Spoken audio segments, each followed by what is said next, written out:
Bayangkan, di saat rakyat antre beras murah, harga listrik dan BBM makin naik, ada kabar yang bikin heboh dari Senayan. Gaji DPR resmi naik.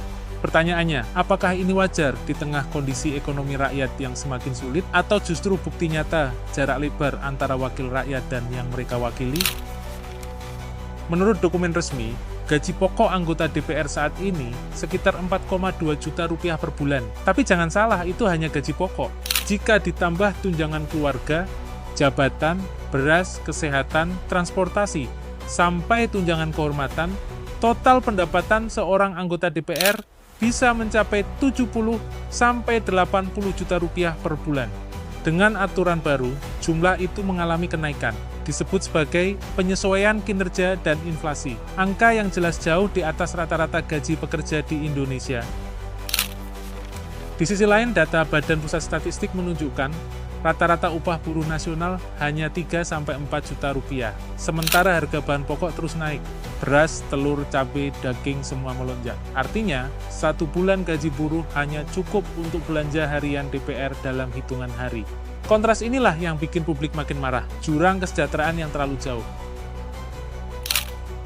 Pendukung kenaikan gaji DPR punya argumen. Gaji tinggi bisa jadi cara mencegah korupsi. Dengan kesejahteraan terjamin, anggota dewan diharapkan lebih fokus pada kinerja.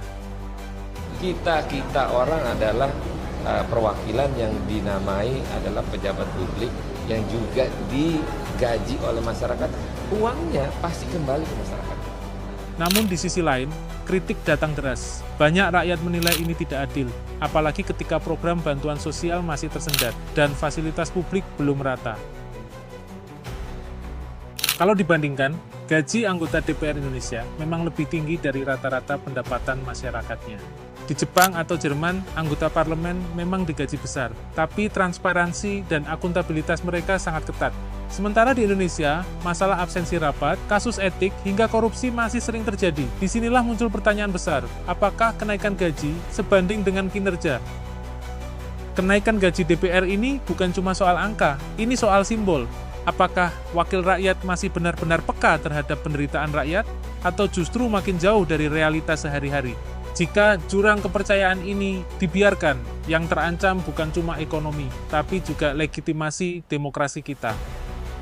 Kenaikan gaji DPR selalu jadi isu sensitif. Di satu sisi, pejabat negara memang pantas digaji layak untuk menghindari godaan. Tapi di sisi lain, rakyat hanya ingin satu hal, keadilan.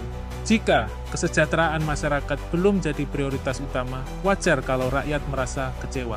Masa rakyat dalam keadaan seperti ini, susah nyari uang aja susah, ya kan ratusan juta ya, ibarat kata kita buat bayar kontrakan aja mesti nyari sono nyari sini biar bisa bayar kontrakan gitu kan.